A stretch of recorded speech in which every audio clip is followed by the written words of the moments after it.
You want to make money on MMA? LaTB. You want to know who to put it in your parlay? LaTB. You want to know our DraftKings stay away? LaTB. So, who has the Leslie Smith underdog pick? Welcome back. Fights are finally back on. We're back on into the rhythm of things. That little hiccup of a weekend that went somewhat eventfully, is now in full force. We're about to have a good streak along our way to 223, but before we get there, we have a fight night ahead of us. But quickly, how are you doing? LaTB, coming right at you. Lesbo and the Beat. I'm so ready for fights. Lines finally just came out on DraftKings and officially via the sports bets. I can't take it. It's going to be a good one. We have a 12-card bout coming out of London. This is, again, 127. I almost need this. It's good. I want 223 to happen so bad. But I almost couldn't take it if it was just from no fights all this until dead time, 223. and then Ferguson Habib. I couldn't deal. So it's almost, okay, we got... it seems like a sleeper card. But I guess we'll get into that. I agree. It is going to be a fun one once I got into breaking down all the fun styles that were in this. It's going to be a 12-card bout. There's been all sorts of MMA news, but we know what we're here for, and that's for this breakdown. If you're looking to make money, remember to subscribe, tell a friend, hit that bell. I have to say, speaking of tell a friend here at Lesbo and the Bean, Australia's coming out strong for a fan base for us. Oh, damn. Yeah. I just want see to say that. thank you, Australia.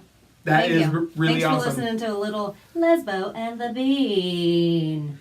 So, at this 12-card bout, it is going to be And headlined. can I tell you another? Sure. Speaking of being the name Lesbo and the Bean, we got banned from Twitter this week. That did hurt a little bit. Only My for feelings like were hurt. 12 or 14 hours. I don't remember what the ban span was. But if I retweeted the tweet out, you can go back and look on our page at somewhere when we got banned. And it was probably like Thursday maybe that we got banned last week. Or wait, yesterday. Was it yesterday or the day before? I don't even remember. Yeah, Sometime it was the before 11th. Sunday. The 11th or 12th. But we March. think we got banned because we used the word lesbo, which, can you give us a little leeway on that word, please? Thank you, censor police.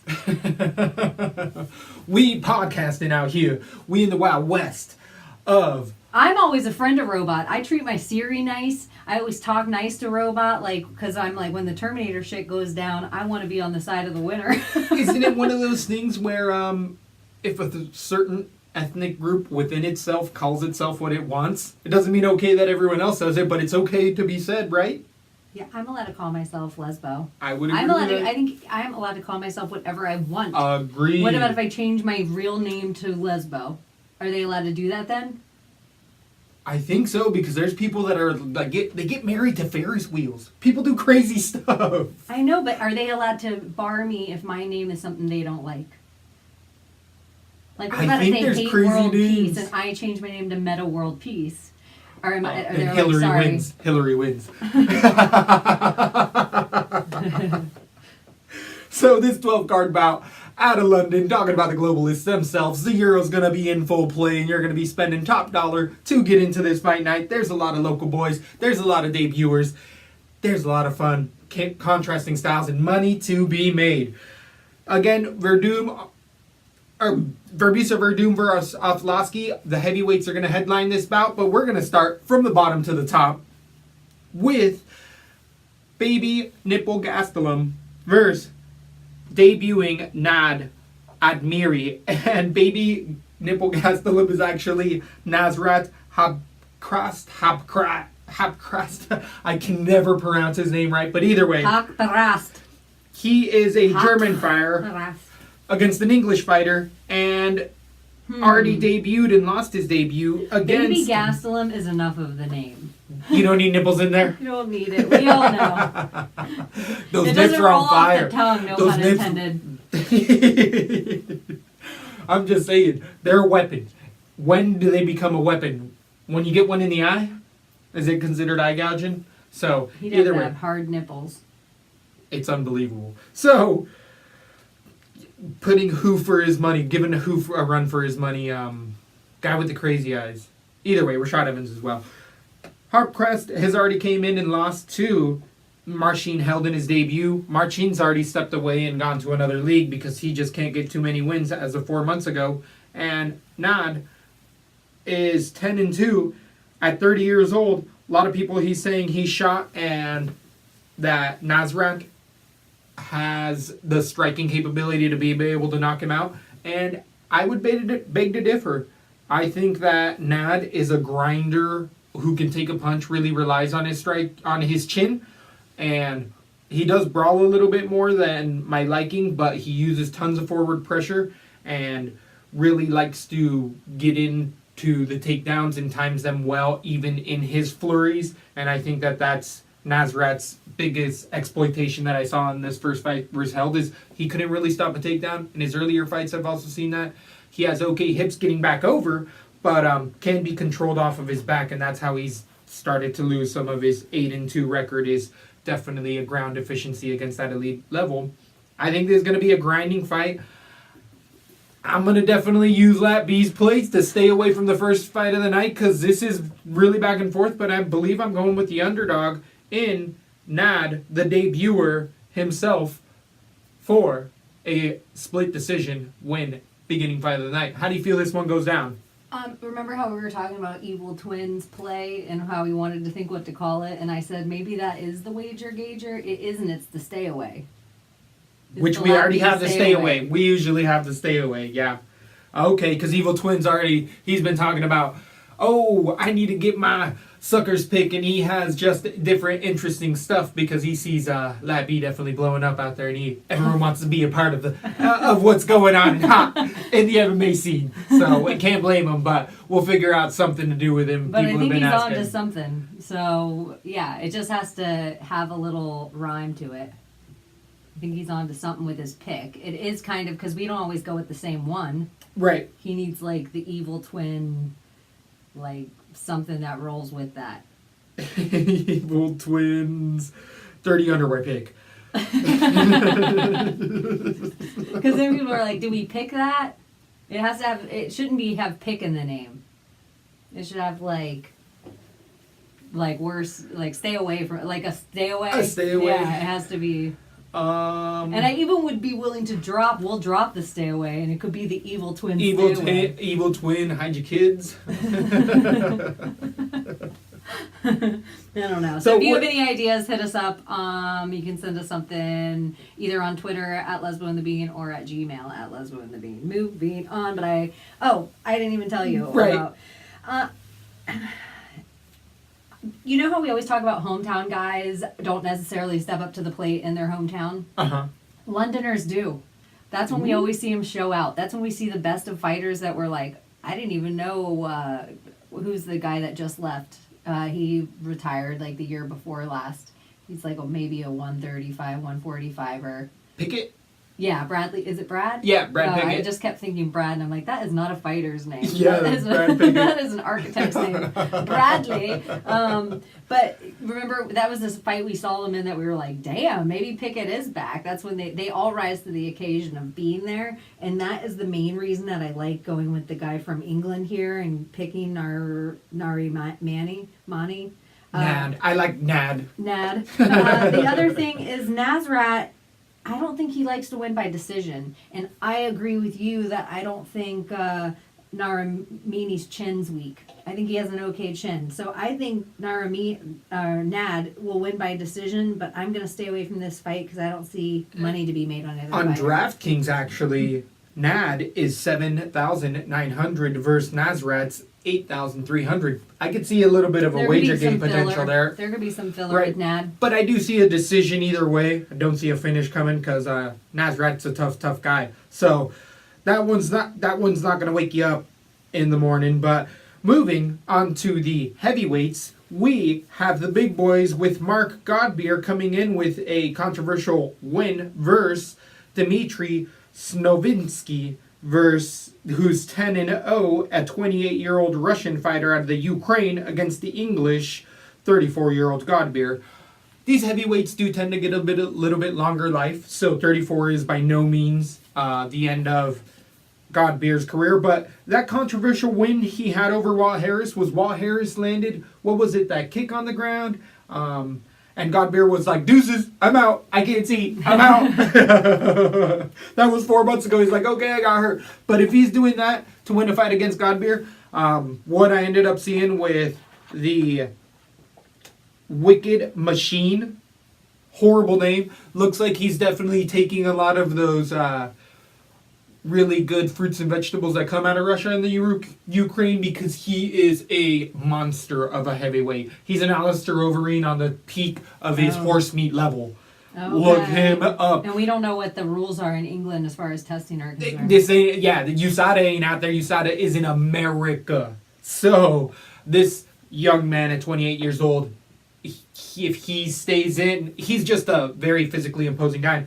Likes to get underhooks, has a Sambo style-esque, throws a lot of guys, but the competition level at his 10-0 in Russia isn't been the elitist of elite guys. He was throwing around guys that didn't look Godbeer level. Not that Godbeer's a high level, but with Godbeer, he gets hit a little more than I like. His boxing's good. He has faster hands, but his footwork is lacking. With heavyweights. It can be a little bit, and he doesn't have as much power or as good as a chin as I'd hope. And that Walt Harris, he got pieced up, and Walt Harris is someone who you gotta fade a lot of the time more than not. So the fact that Godbeer got out there by the skin of his teeth just doesn't put any confidence in it. I think this young man's gonna roll here. TKO round 1 for the debuting fighter. I got 2 debuters in a row winning their fights. This one's devastating. I do think the heavyweight crushes here. There's ways to be exploited for this young man, but it's not going to be Godbeer who exploits him. I agree. I think that if Sanovsky were going forward, or if he were fighting somebody who was a super good grappler, I'd be a little nervous, but I don't really think Godbeer is. He tends to stand and swing, and we don't see a reach here on this guy, but he looks enormous. I'm going to put KO round 2 only because I think there will be a little grit in Godbeer to make it through that first round and clean up. But I don't think he has... I think he's older. I think he plans on this being his retirement fight. It just is a real shame when they give any Ukrainian or Russian, these guys you never see before, come up, because they put in a grind for the UFC. With this guy, though... I don't know really, when he gets to the top, when he gets on top, when he throws you in those really bad throws that get a lot of these other bigger heavyweights, when he's on top is when he does his most damage. His standing isn't that good. He more bull rushes you to get you down to the cage and drag you down. And I just don't think Godbeer's going to have the takedown defense to stop any of that out. He has quickly as cardio. well. But still, Sarnovsky as well. He gasses pretty bad too. A few people have been able to give him trouble in the later rounds. Sarnovsky, what's the cost on DraftKings? DraftKings, he's $8,700 for a debuter. It's a little steep. Know about it's a little that. steep. I'm against stay far $7,000. Away from that because Godbeer also has been through some battles. Yeah. He's battle tested. Maybe on one or two. I won't put Godbeer anywhere. Godbeer is $7,500. So I get just because it's a heavyweight bout and you can't put all your eggs in one basket. Maybe 1 or 2 with Godbeer, but I'm gonna probably go heavier on Sanovsky. I just hate Godbeer's chin. He got hurt. He was times. Over with Walt Harris. Exactly, and so if Walt Harris can do that, this young man can, and so can other guys. So it's more of a fade on Godbeer for me. It would have been very similar if the Jeremy Stevens fight.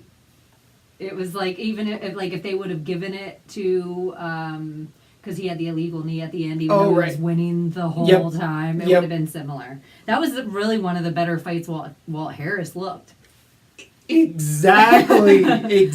So it's just like, you're pointing on a lot of good points. So, on to the lightweights. We have Cajun Johnson coming back in with all of his unionship up in the air. He's definitely a big proponent of that union. He's a big Leslie Smith contributor on their section of UFC stuff. So, the UFC might be giving him fights that aren't advantageous to him wanting to win, and he gets one in here versus Stevie Ray.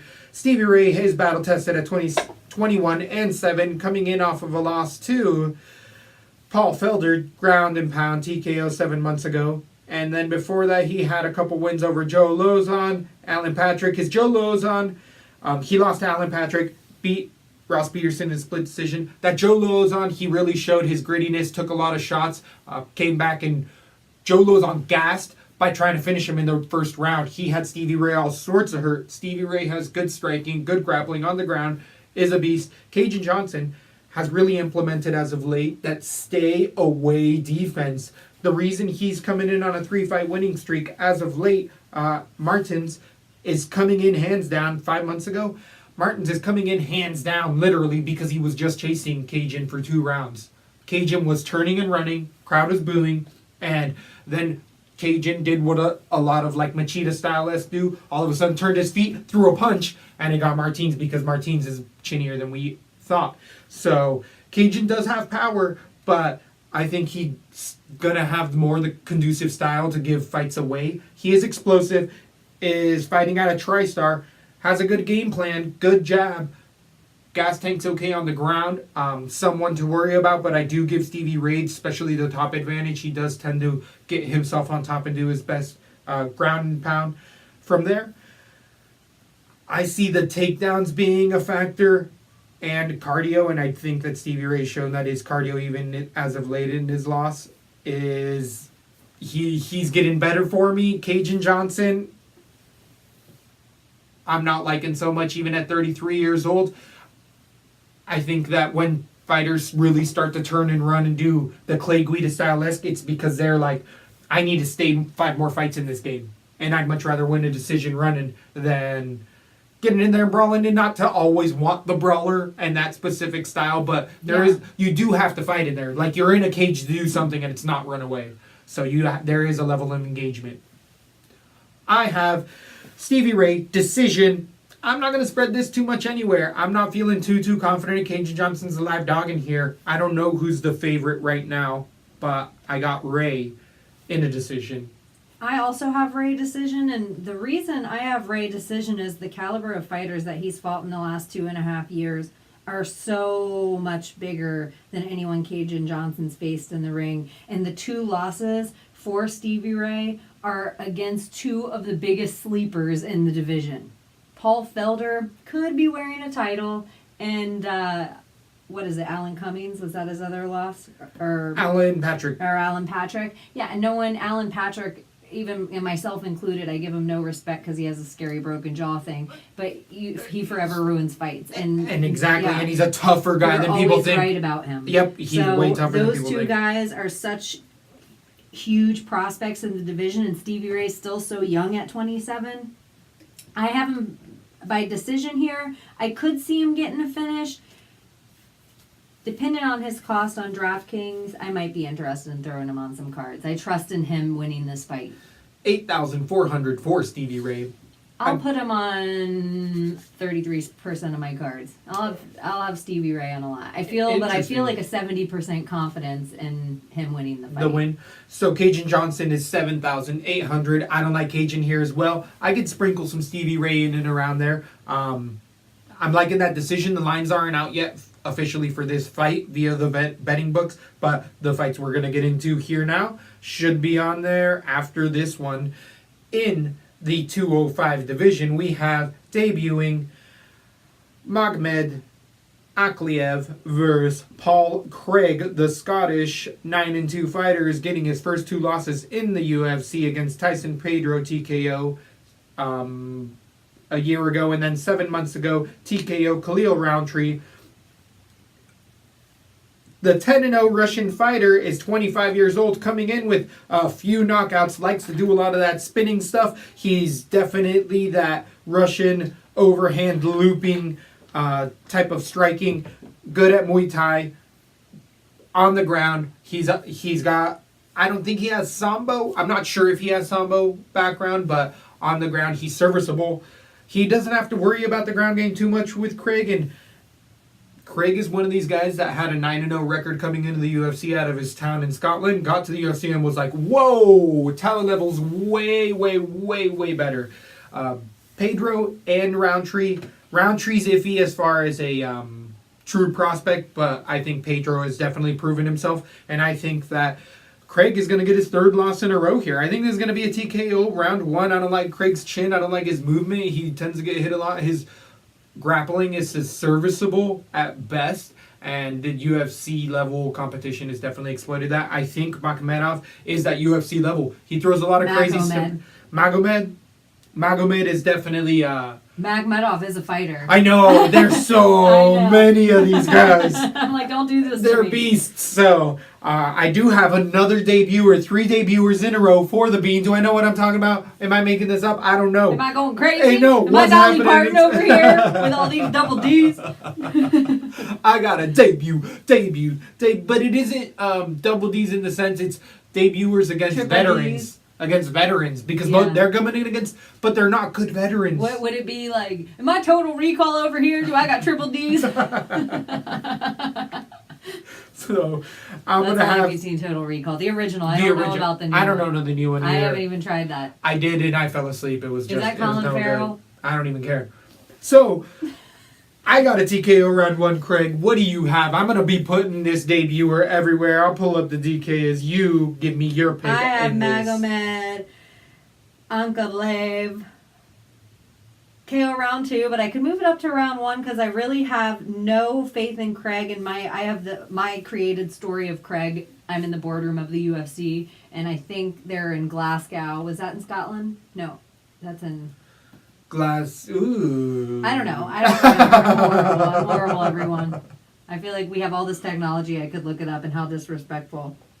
They had a Scottish card, and they needed Scottish fighters on said card, and he took a fight, maybe even on short notice, to be on the card. And every country, the UFC is just dying for a McGregor from every country in the world.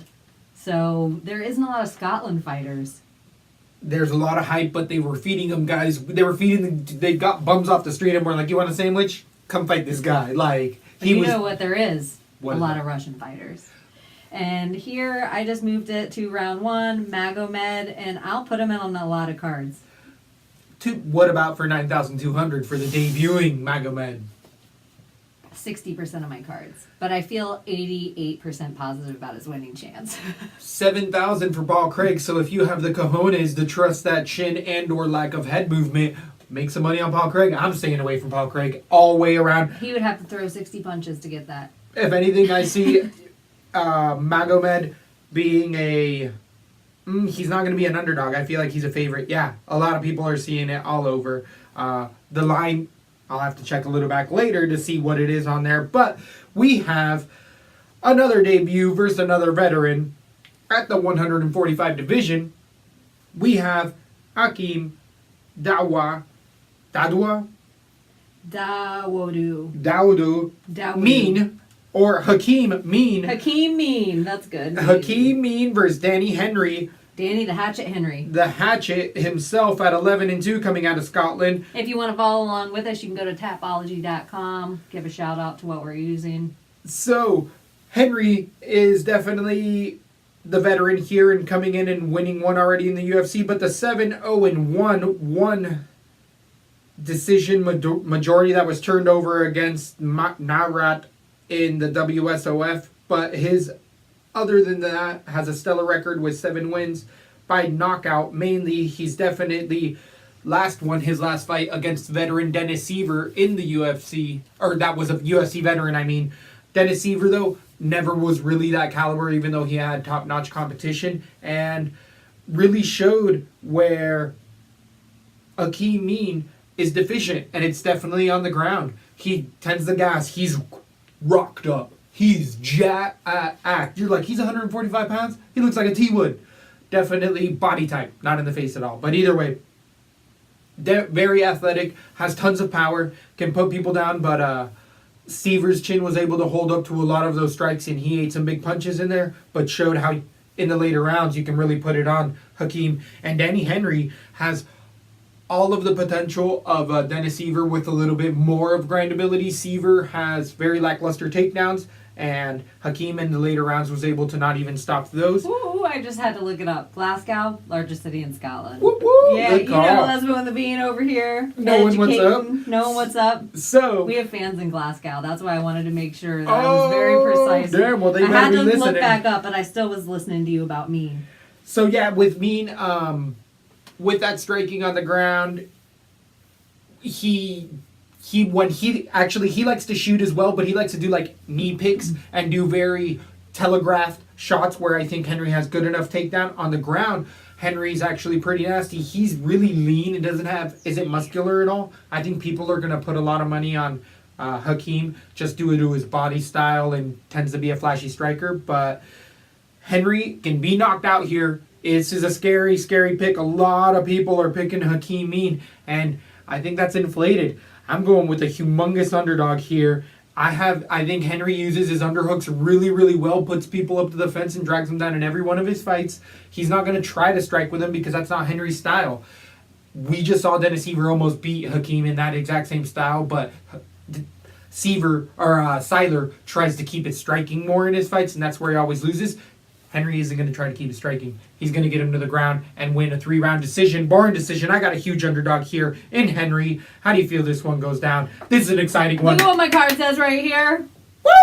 I can't even believe it. Rude, no way. The number one reason that I have Henry for this is his last win against Daniel Timmer. You know, Timmer is a younger brother of David. And we always tout off on David, and you always talk about iron sharpens iron, and we say it all the time here, whether you're married or it's a family lineage like the Diaz brothers, or it's like usually you find that strong.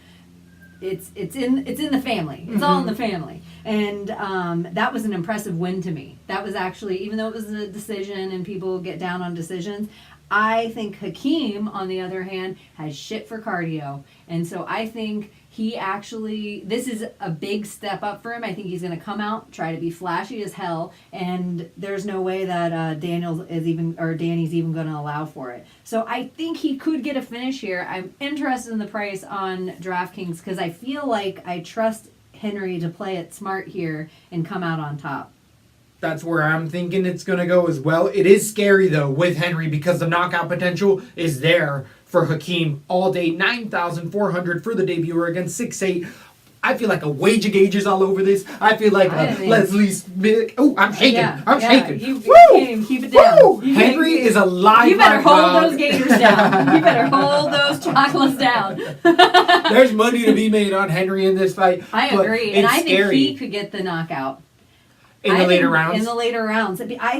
I trust Henry's chin. We don't see a history of getting KO'd all over the place in the last few years of this guy's fight career, if ever. So 6 foot Henry versus 5'8".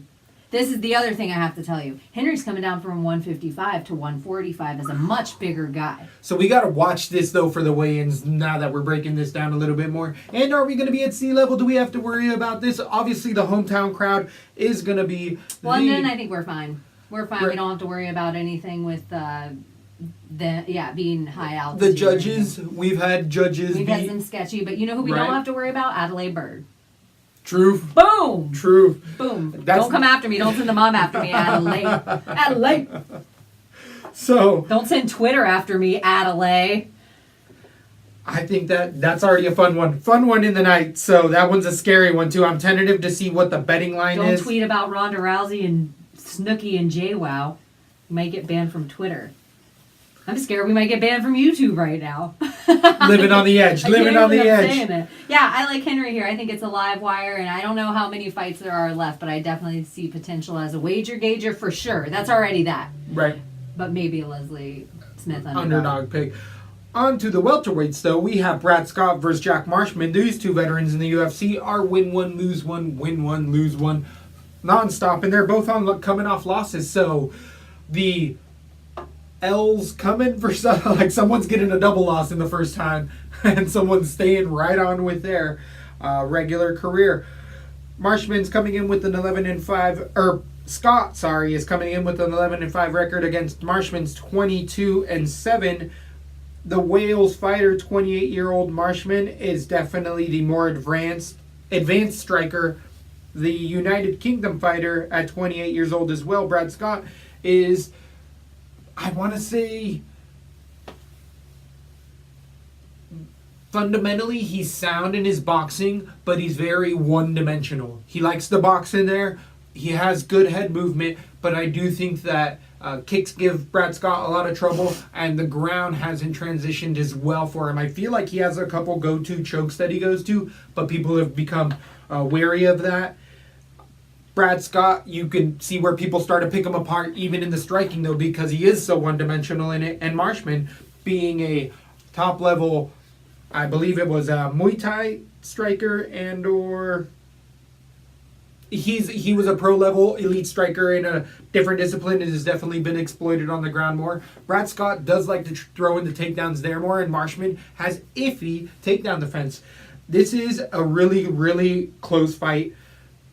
I feel like a lot of people are on the same wagon that I am, where I think Brad Scott's just a little too hittable even when he goes in for those shots. Marshman doesn't have tons of power, though. He kills you by 1,000 cuts, wins decisions, will finish you. Brad Scott has okay cardio as well, and Marshman, even though he wakes up, he gasses still a little bit for me. So I'm going to stay away from this fight completely. I have Marshman decision. I could see this being a split decision, dirty-ass split, Brad Scott as well. But this is a dirty split fight. I got Marshman decision. How do you feel this one goes down? I have Marshman KO round 3, and I feel all the same ways about it you do. I don't feel super secure in it. I just think Brad Scott's a lot more hittable, and it could get to that point at the round 3. This could actually be a grimy, interesting fight. It could be a grimy, bloody fight. Both guys are going to get cut up. Both guys, I think it's going to be standing, banging a lot of the time.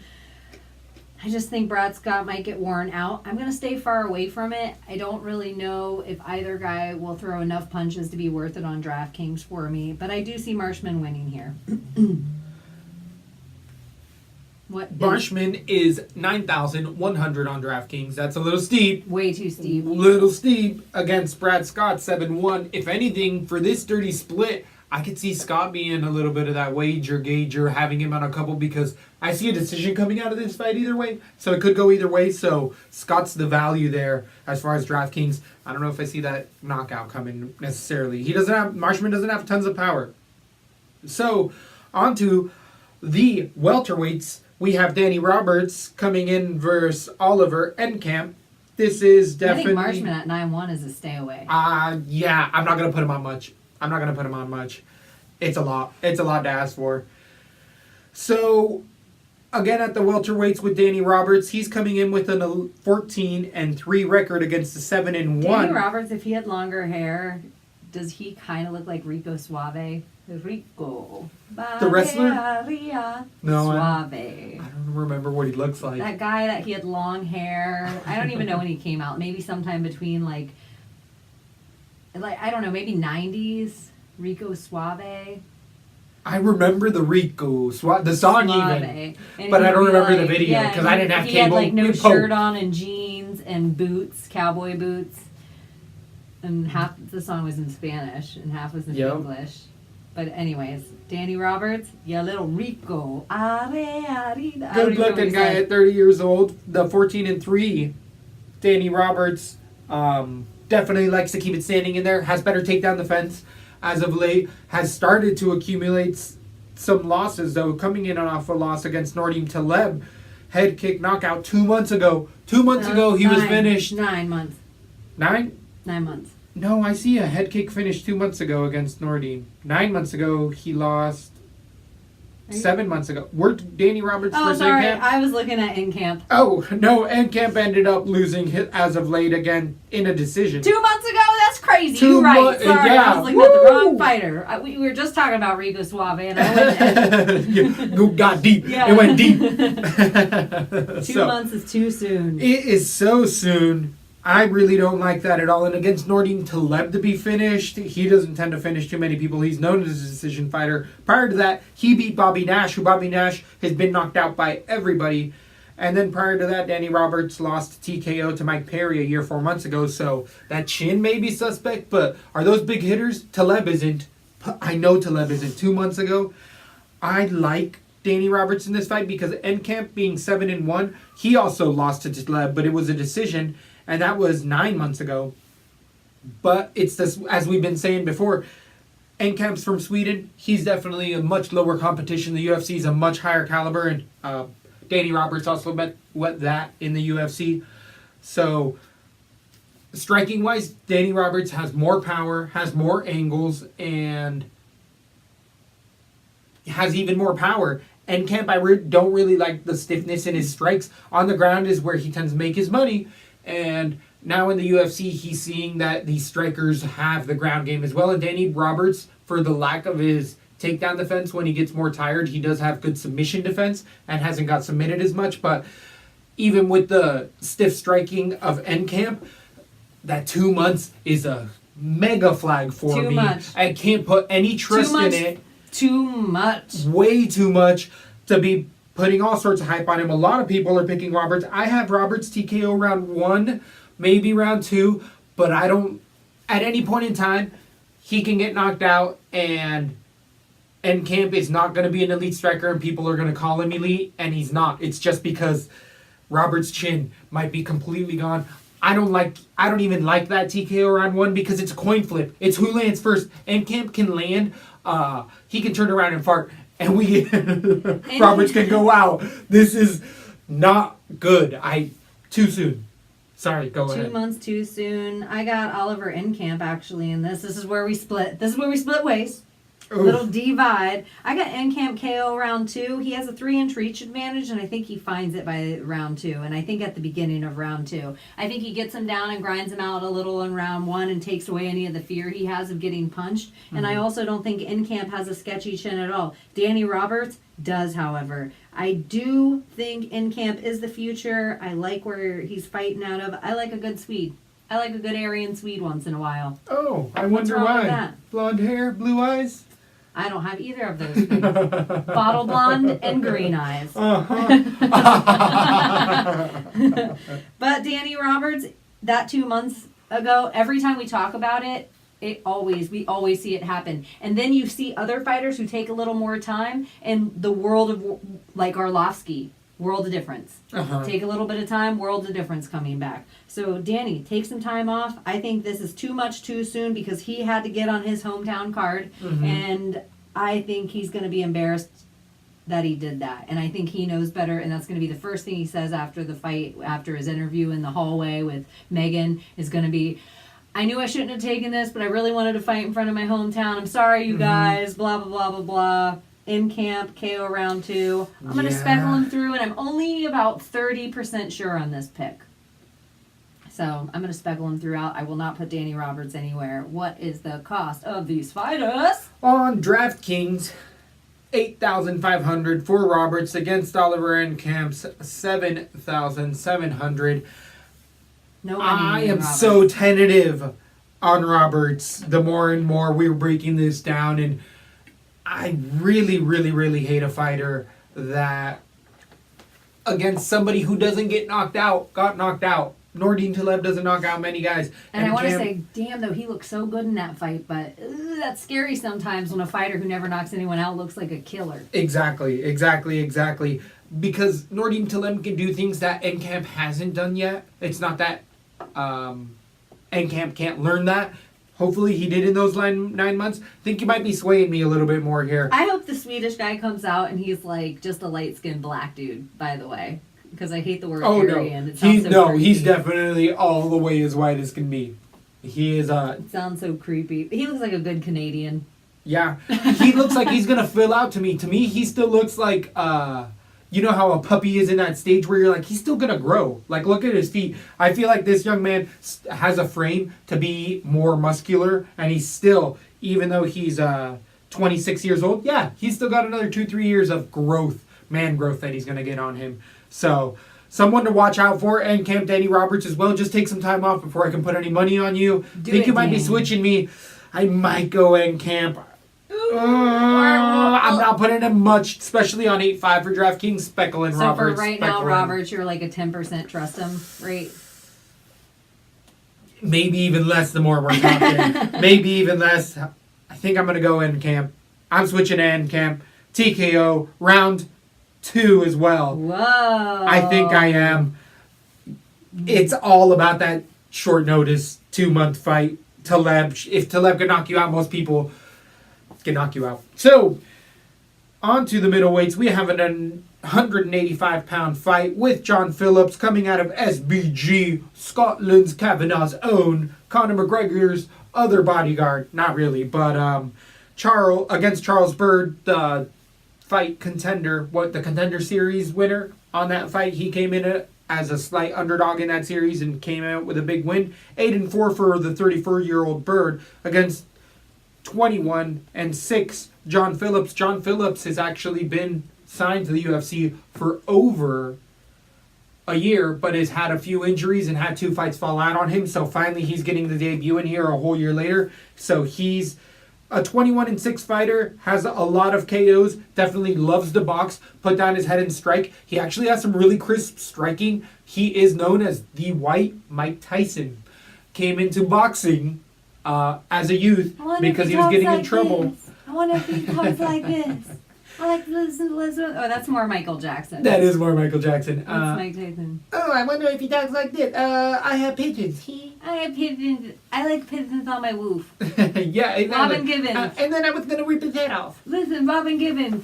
You a mean woman, Robin Gibbons. So, John Phillips at SBG has an okay ground game, but doesn't even use it, really. He really, really likes to strike.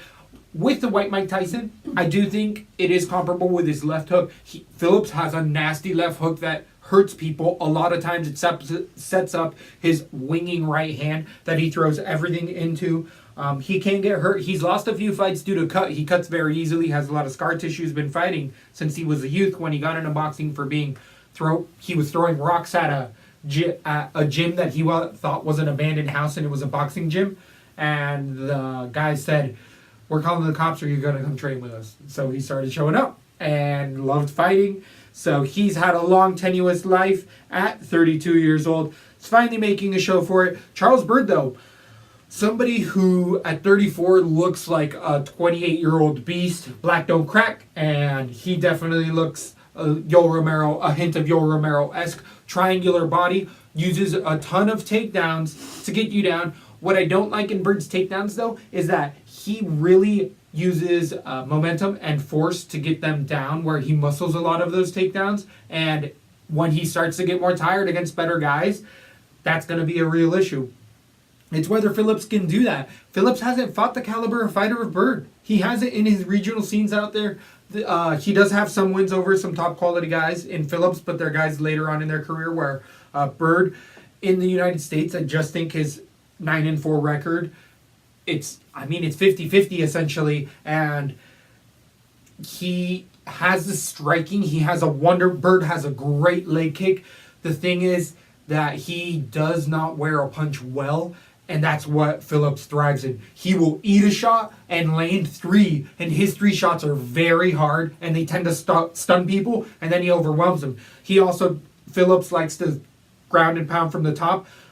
His striking is actually Gunny-esque. How Gunny is very karate style. I feel like Phillips almost has a touch of that SBG style in there.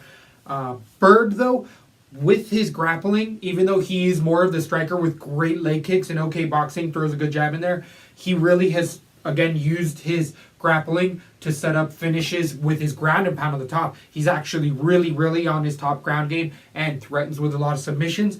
He can tighten that up, but he's still growing at 34 years old. I am going to go with Byrd in a decision. Wow. A lot of people are picking Phillips, and I think Byrd comes in here and outgrinds him.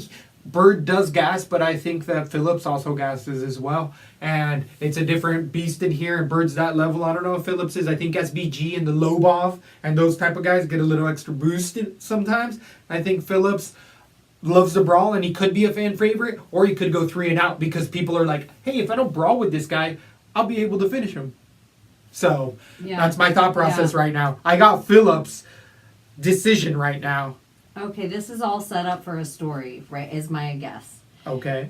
John Kavanaugh in the corner, Connor there, build a little hype because you know he's going to be there next week for 223. You know he's going to be ringside during that Khabib Ferguson fight. It's everything that he's ringside. Whether he starts a new division, whether he gets in the octagon, or whether he's just there to harass, he will be ringside at that fight. So I think he'll be ringside for this John Phillips fight. I don't know if he'll stay late. He might come and go like we saw celebrities do when we went to a UFC event. This is set up for him to win. The only reason I like Charles Byrd, but Charles Byrd comes in and John Phillips likes that. That's exactly what he wants you to do. That you're going to get caught, and he does have the punches that he can just swing away and hurt people. Yeah. the problem maybe, I don't know how John Phillips' ground game is, and I think there could be a big, huge problem there if Bird gets him to the ground. But I don't think that's going to happen. Maybe they might get caught up in round one. I think that Kavanaugh, like their camp's really good at staying off the ground and keeping people away from him. But none of them are killer with cardio over at that camp. None of them are killer with cardio. I think it's going to be a Phillips KO round two. I'm just going to speckle him on things. I have some respect for Charles Bird. I just think he's going to get caught. I do think John Phillips is the fan favorite here. I think it's the Conor McGregor story thing. Because Lobov's also going to fight on the next card, which is such a setup.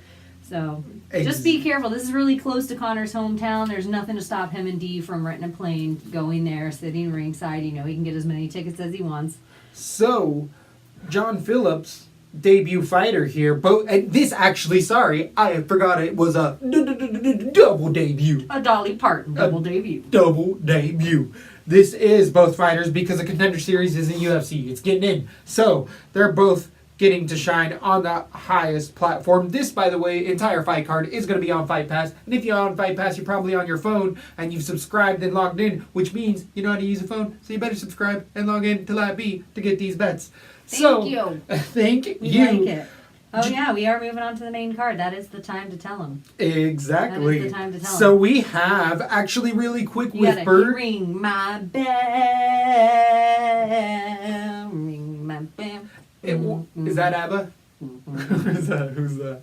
I don't know. I just remember there was a remake, and I feel like Will Smith might have done it. So quickly with the I don't No? remember. I don't think so. Nothing? Jiggy style. So with Bird though, that fight is actually really close on the betting lines. Phillips is a minus 125 against Charles Bird's minus 115. So that's both plus really money. close. That's a coin flip. And what about on DraftKings? And on DraftKings, Phillips is 8,900 against 7,300 in Bird. I think I got a wager gauge in my Bird play right here. I feel like there isn't tons to make on Phillips at that. Even though I have him getting a finish, it's a nerve-wracking finish. It's like a 55%. So the bettors have come in. This line opened on Bird last night around midnight, and it started at plus 140. So the bettors have already been coming in on Bird heavy. I haven't. Bovada, I don't even want to say it anymore, but their lines come out fucking so late. It's garbage. Their lines come out so late. It's after all the money's been made, and they're like, oh, now that everyone's made bets on other sites, we'll set our lines so that it doesn't fluctuate as much. Bovada. Yeah, There's so many other sites we could talk about. we definitely need to as soon as we end up We getting don't have to talk sponsored. about any of the stuff. Yeah, and we'll get a TV. We'll have all the Exactly. lines Boom. running behind Booyaka, us. booyaka, We'll be able to throw booyaka. stuff up on it, what we're talking about, so Yeah. you guys can see a picture. Just waiting I 5 know. times. No, you Yeah. listening 5 times. We actually do, and we'll talk about that later on. But we probably do need to set up other. Anyways. So, real quick though, Main card. before the main card, the lines that are out as far as betting wise that we did already talk about real quick was Hakeem versus Henry. Henry is a plus 240 underdog. There's money to be made on Henry. I'm telling you, there's money to be made on that young man. All right. I don't agree.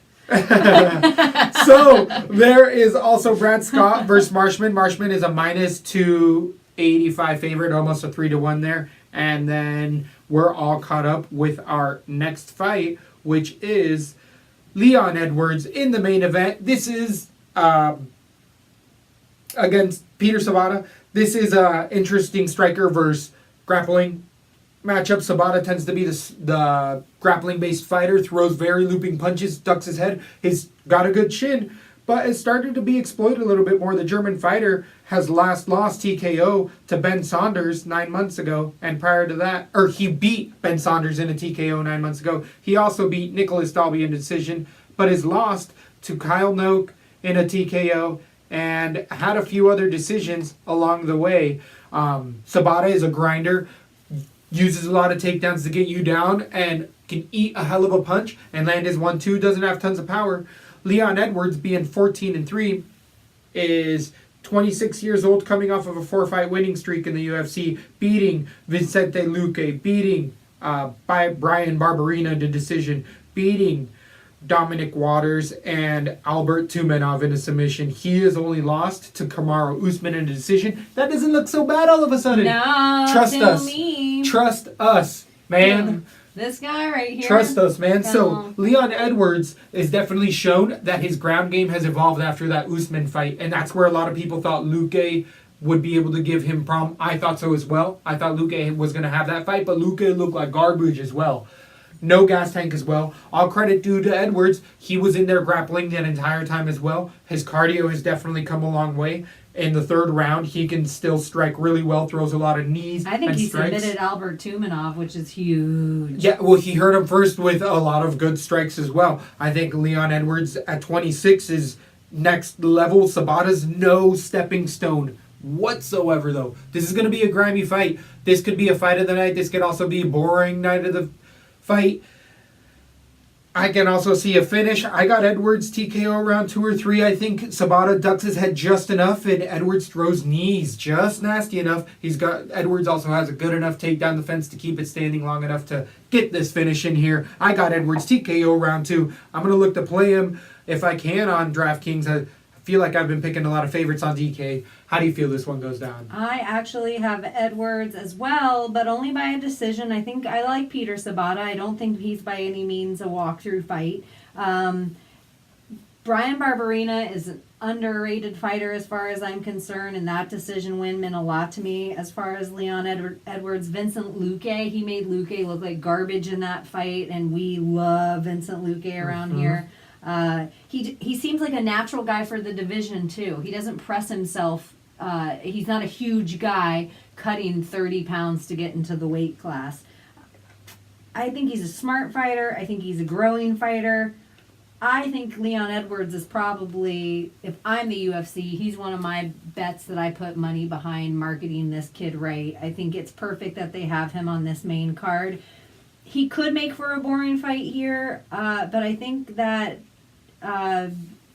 Peter's the perfect fight match for him to make him keep standing throwing, which I think is a very dangerous place to be with Leon Edwards. Yep. I got him winning by decision here just because I see him clinching up the later that each round goes, where that part will get boring, but I think the separation time enough will be stand and bang, and I do like what you're saying, that Leon Edwards could get the finish here. His cardio is getting better and better, and he doesn't seem to lose a bunch of power as the rounds go on. Totally. I do like what you're saying too. So I have Edwards' decision, but I could see a finish. I feel pretty confident with the pick too. So like 75%, maybe. Danny 85. Edwards 8,500 versus Encant. Leon Edwards. Whoa, I'm looking at the wrong fight. Sorry, Leon Edwards versus Sabata. Leon Edwards 8,800 against Peter Sabata 7,400. I'm going to sprinkle Edwards in there. I'm fairly confident that it is a finish actually, and even if it's not a finish, I think Edwards is putting out better fight output Only and better losing to strikes the whole Usman time. means nothing to me. Right, That exactly. means nothing to me. And a decision, not even finished. Usman's our friggin' ride or die. Exactly. It doesn't look so bad at all. So, on to the 135 bantamweight division. We have Tom Duquesnoy versus Terrion Tupperware coming in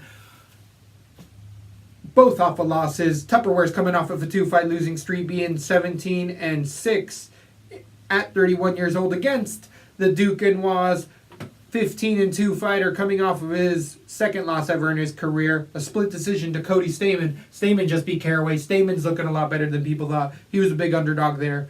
Duquesnoy is definitely a John Winklejohn guy for a while, fighting out of France, but has been with Winklejohn for a few years now. Definitely, Stamen showed how to beat Duquesnoy. Take down the fence, keep him striking off of a jab, keep him strike. It was a split decision, and it was all Duquesnoy's gas tank. Stamen was able to outpace. And Stamen's a great friggin' fighter. Yeah, Like Stamen, like when they fought, and just it was way tougher. He just fought last against. Yeah, he just beat Brian Caraway. Yeah, who's an underrated fighter. Exactly. But Stamen, by a same dirty split, wasn't him and Caraway a dirty ass? It was a dirty split. It was a nasty ass split. Stamen, king of the dirty split. So Duquesnoy can have that split. He had a lot of finishes coming in, but it was against lower caliber competition now that it's in the UFC. But with Winklejohn, he's been practicing with the best of the best. At 24, he's making leaps and bounds, where Terrion Ware tends to be a kickboxer, keep it standing, has okay takedown defense. On the ground, throws good elbows, gets on top position, is serviceable, but he doesn't really attack on the ground. He's not known for his submissions, not known to use the fight to try to finish the fights on the ground. Terrion is more than happy with losing a striking battle.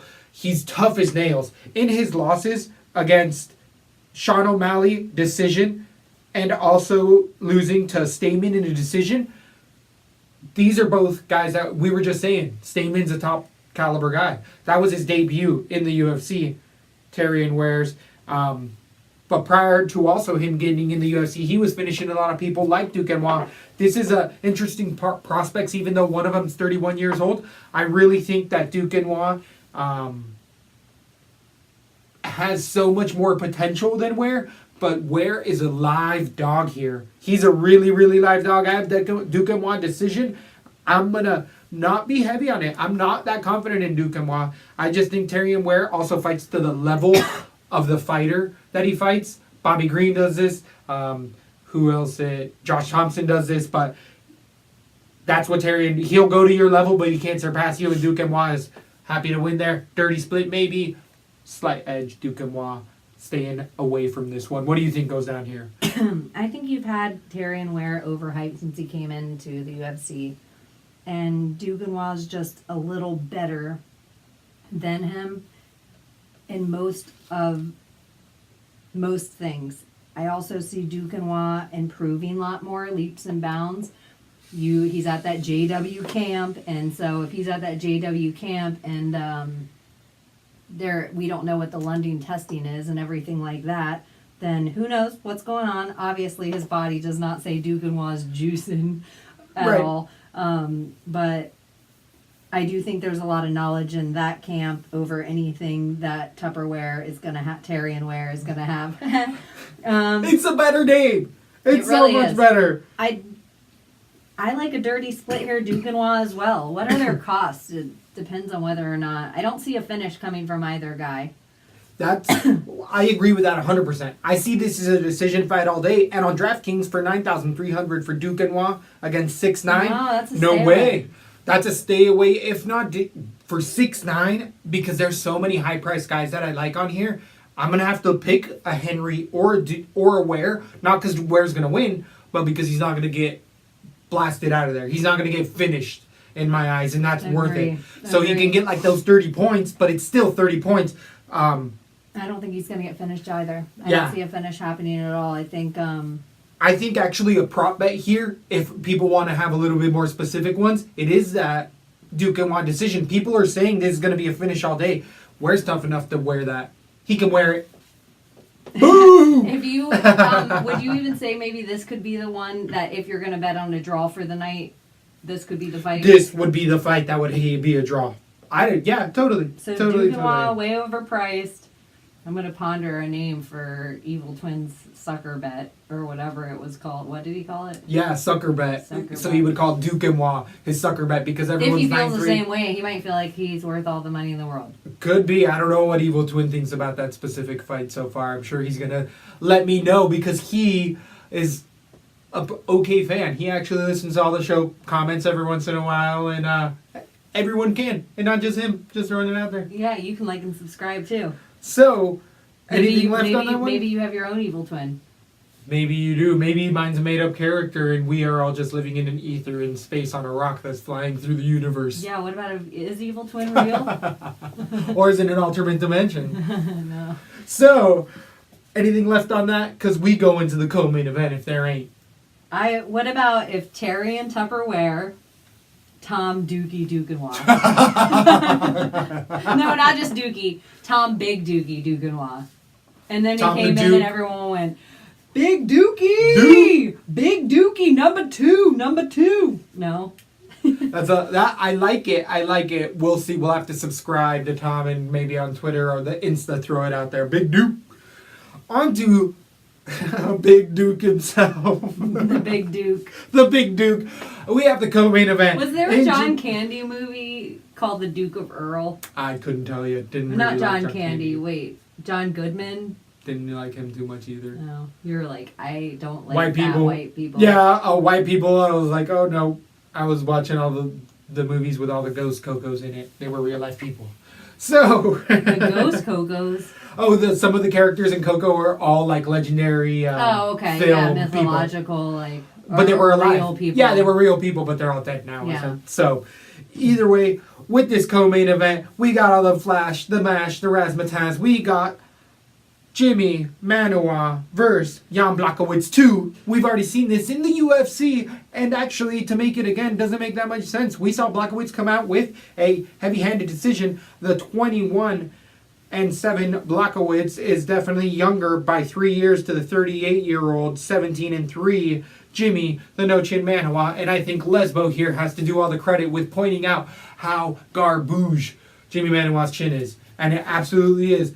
No Time himself changed his nickname on how quickly Manuwa's chin. He's been fighting for a long time and can't eat too many punches. Same with a couple other fighters. Jan Blachowicz, the younger fighter, has already beaten Manuwa, knows that he's going to blast him in the first round. Did he beat Manuwa? I thought Manuwa won. No, I don't believe so. We have Jan, Blachowicz. 2 years, 10 months ago, Jan Blachowicz, or Manuwa won the fight. But I don't know why they're running it back. Was it a was it a controversial- decision? Wow, why did I think Blachowicz lost that? Interesting. Was it a controversial? It was a I don't decision. even remember. It was a It decision. boring as It all was get boring. out? It was Blachowicz had him up against the fence the whole time, trying to take him down, and Manuwa had good enough to take down the fence. But hey, remember the last time Blachowicz fought, and I said that decision against Cannonier? I think Cannonier might be a better Jimmy Manuwa at times. Jimmy Manuwa really gasses for me. His gas tank has gotten better, but that chin has really gotten a lot slower. He has tons of power for days, but Blachowicz already showed, even though he lost the decision, that he can eat Jimmy Manuwa's punches. And the 35-year-old is looking like he's benefiting from fighting on the other side of the globe, all the way away from USADA, Yamama, and all of them good guys, because he was shredded against Cannonier. He never looked like that in any one of his fights prior to that. So guess what? He looked like he had juice left in the gas tank. Like, maybe Jan has some more fights left in him. Well, that juice was artificially put into his butt cheek via the Russian athletic commissioner, the Polish. And how dare you, sir? I'm just saying, How they dare live you. out there. Sorry, but Block looked rocked up for the first time in his career. Maybe he changed. Maybe he actually took his career and got rid of that chub, because he was looking like an old man at 34 when he first debuted in the UFC. And I'm liking what I'm seeing. Manuwa's gonna be a beast. We know Blachowicz can take the punch, but I think Blachowicz actually comes in TKO round 1 or 2. I'm not trusting Jimmy Manuwa's chin at all. I have a huge underdog here. I know I have a huge underdog. Blachowicz for the finish in the fight. Takes it to the bank. Being on it all day. What do you think goes down? I think Jimmy Manuwa, I think maybe on Blachowicz, maybe they're running it back because he feels like you run the fight, and Jimmy Manuwa only won because he was in his hometown. So you know what makes sense? Let's play it back in his hometown again. Right. So maybe Jan's the only one that'll take the fight, or somehow Manuwa feels like there's a hole in Jan's game. But here's the thing I think about Blachowicz. He has gotten a little better. I don't know what Jimmy's changed or what he has going on, because we haven't really seen him in a while, or at least I don't think Jan strikes as good as Ozdemir, but Jan can strike. Mm-hmm. And what Jimmy Manuwa feels like, I'll finish him this time because I know the holes from the first one, and then I've watched tape on the second one, but I think that Jan is going forward. I think Jan finds the holes, knows exactly what Jimmy does from his fights, finds the same hole Ozdemir did, and finishes him in round 2. I have Blachowicz, KO round 2. Jimmy Manuwa has been overrated. Sorry, UK. Damn UK, you going night-night. TK, we both have finishes, so that's going to be a prop bet in there. We got Blachowicz for the finish. Blachowicz is a heavy underdog on the betting lines right now. Terrion Ware is also a plus 240 underdog against Duke Emois, minus 280. Blachowicz, though, is a plus 170 against Manoah's minus 200. So get in there where you can, because Yep. people are going to start seeing what we see. I don't think that'll be a big secret that Manoah. Other people think, because then they threw all the hype right on Ozdemir. Mhm. You know, like whatever Jimmy Yep. was carrying, they just put right on Yep. Ozdemir. And I myself included. I don't know if I ever was high on Ozdemir as much as I didn't ever like Jimmy, so I was just high on the fact that, okay, that's exactly what I thought would happen. right. But I think Blachowicz might have a better chin than Ozdemir. I think Jan is a sturdy guy at this point. I think he's being smart about the fights he takes. I agree. I totally agree. His Cannonier fight was 2 months ago. Does that change anything? No, because that was a decision, and I don't think either fighter was really, really hurt there. And Cannonier can throw bombs. He's got some cannons on them ears. So He's got cannons on those ears. So, big underdog there. Big underdog. There's going to be a couple parlays to be put together. There's definitely Jimmy some fun Manoah. ones. Man-War. That would be his nickname if I were Jimmy Manoah. What is it now? Jimmy the Man-O-War Manoah. The poster boy. Poster boy. I feel like a newsie, Jimmy. Come on, Jimmy. I don't like that. So, Jimmy Man-O-War Manoah? man, yeah, That's fucking awesome. Yeah, that and would- that's a cool tattoo. that would be cool. Just saying, Jimmy. Change your name to Man-O-War, and then I'll pick you in the next fight. Just for that lesbo pick. Do it. Just for that Yeah, lesbo just pick. for that. So, on the main event, we finally got there. We got a 5-rounder. We're getting all the way up to the heavyweights. They're bringing the big boys to bringing crashing down. Again, UFC is totally messing up their opportunities to be making the most amount of money with tickets. They have 2 foreign fighters coming in from Brazil or the United States in Fabricio Verdum, former belt holder, against Alexander Volkov. The heavyweight is 29-6, fighting out of Russia. The 29-year-old heavyweight is definitely battle-tested, fighting in Bellator, being a former champion as well in other leagues. He has multiple fights, one in the UFC, beating Timothy Johnson, Roy Nelson, and Stefan Struve TKO punches 6 months ago. Volkov is definitely a Muay Thai striker. He's got good knees, good striking. He fills a heavyweight body as it should be. He looks like he's not Ngannou, where he looks like a cartoon character almost, muscly, but he's proportionate. He doesn't look gangly like Stefan Struve. He definitely knows how to use his size, and Volkov throws a wonderful He has a jab for 185 heavyweights. body where it looks like perfectly proportioned. Exactly.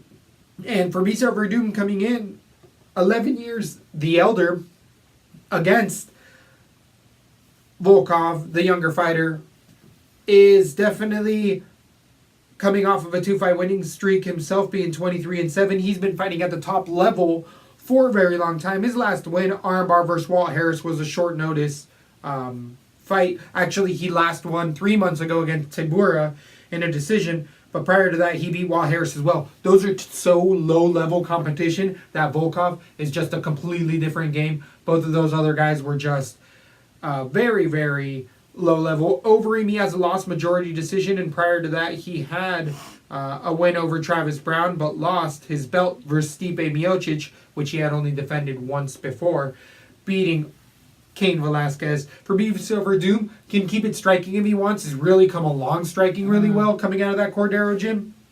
King's MMA. He definitely is known to have Verdum face and be a dick beforehand.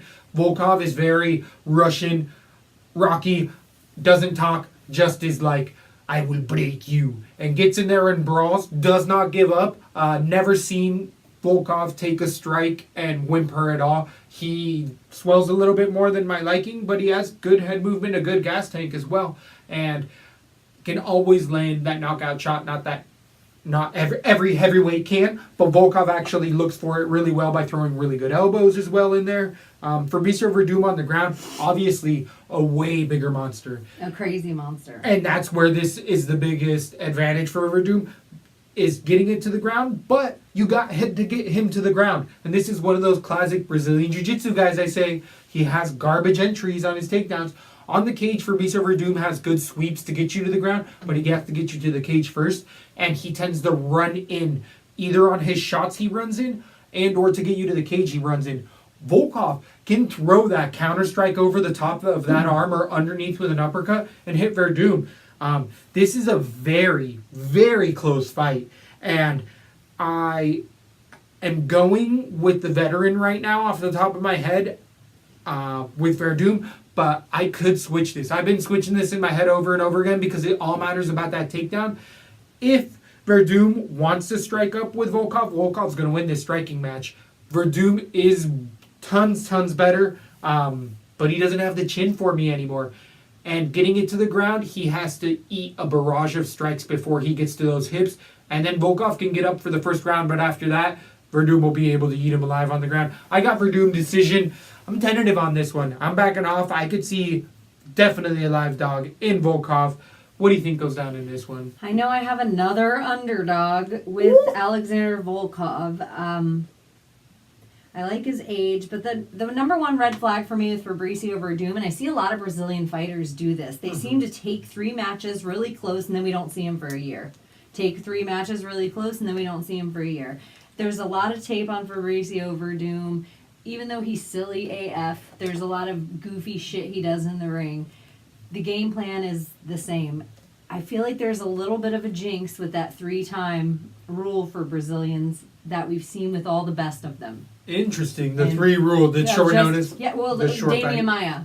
Like, look at on his third fight. You can slay. How much can your body take? We see the Donald Cerrones. You can slay. How much can your body be in training? You need the time off. You need the time off to heal. So, I think Fabricio Verdum's in a very dangerous spot here. The Russians are going to prepare this kid. His cardio is going to be fine. I think he's going to be throwing just as hard in the later rounds, and I do think he will catch Fabricio. And the one thing with Fabricio Verdum, as the later the rounds go, he gets so predictable that you can see it from home. Like from your couch, you're like, up, here he goes again. Yep. If we see it, the corner's going to see it. Volkov's going to see it. I think he's going to catch him by round 4. We don't see this going to decision. I think he's going to be surprised at the gas tank and power still. Also, Volkov has a little bit of a wrestling. I think he can use his wrestling in reverse. You always talk about it. I just think that's every Russian fighter knows that, and then they learn other stuff too. So even though he's a bigger guy, he might have gone more so toward his striking, but I think he has an okay base. I'm not as threatened with him going down. That Roy Nelson fight to me is a big okay, you could stand with Roy and eat shots. Hurt. Yeah. You'll That's be okay. Point. So as long as he can make it there, Fabricio Verdum will start getting telegraphic where we see what's going on. Volkov will eventually catch him. I have another underdog, and it will be a nice, easy night for me to pick my card. So you have Fabricio Verdum at 8,600 against 7,600 for Volkov. I like what you're saying, and as I was saying before, I'm really tentative with Verdum. I like Verdum. If he had really 7 months off here, I still think Verdum's in that top echelon guy. I think. Yep. But Volkov's there too. Volkov's there is what I'm thinking. I think Volkov it can be a sleeper. Yep. Exactly. Volkov he's 29 at the heavyweight division at 6'7". As I'm saying, he's proportionate. He's also just towering and he has proportionally. An 81-inch reach to 77-inch reach. He uses, like Stefan Struve does it, he does his everything we want to happen. Yeah, exactly. Ooh, I think I'm switching to Volkov as well. I think you got me. And this is definitely a really, really fun one. Wow. The more I'm looking at it. This is a big underdog. We have a few underdogs. If I put this on I'm going to split because this is heavyweights. I'm going to split either one. Exactly. Either one can be finished, but I do like the finish. Chin. I could see a submission happening. That is the only way I see Fabricio Verdum winning. This is one of those things, though, where we are like, it always happens with heavyweights, where we're like, ooh, a finish is going to happen. This is going to be a finish, a submission by Verdum or knockout by Volkov, and it goes 5-round decision. Do you know how many of those happen? It's going to do something silly AF, and it's going to make Volkov's fast twitch muscle fast twitch and knock him out. I think it's gonna be like an Anderson Silva moment where he does just something goofy in the octagon, and he maybe more than once, because he's gonna want to try to change Volkov's fighting style and get in his head. And he's going to need a shot on the entry. He's friggin' Khal Drago. Well, I was saying with Verdum, he reaches at times. He reaches, and that's where he lost also to his heavy steps, boom, boom, boom, coming at you across and he'll the reach octagon. with his arms out, and Volkov has the level of striking to throw an uppercut or an over the top. Or a straight jab on the back up. He has that level or of striking. Or a knee. Or a kick. I'm going Volkov TKO round 4. Woo! That's exactly what I have. Is that really? Yeah. I could see that happening. Or I could see decision. I could see it because it's that heavyweight curse. Heavyweight curse. Anything left on this card? Anything left in it? I don't know. I am excited it's fight night. Hey, everyone. Make sure you set your UFC timers because the card starts at like 1:45 p.m. and the main card starts at like 4 p.m. On your Fight Pass. It's going to be a Fight Pass the whole fight night. Or the whole fight day. Because here on the East Coast, it's going to be at 1. On the West Coast, it's going to be like 10 a.m. So, know where you're at. In New Zealand, it's going to be like 3:45. I don't know. Yeah, so everyone it's going to be crazy. Check out your local listings. Make sure that you hit these buttons, like and subscribe. For all things Lesbo and the Bean, you can go to lesboandthebean.com. And, yeah, thanks for listening. XOXO. Lesbo and the Bean! Who was the Mexican dude and the lesbian chick? Everybody saying me, Lesbo and the Bean. Who's that out there living they dream? Lesbo and the Bean. Who's that still smoking all the green? Lesbo and the Bean. Come on, y'all, let me hear you scream. Lesbo and the Bean.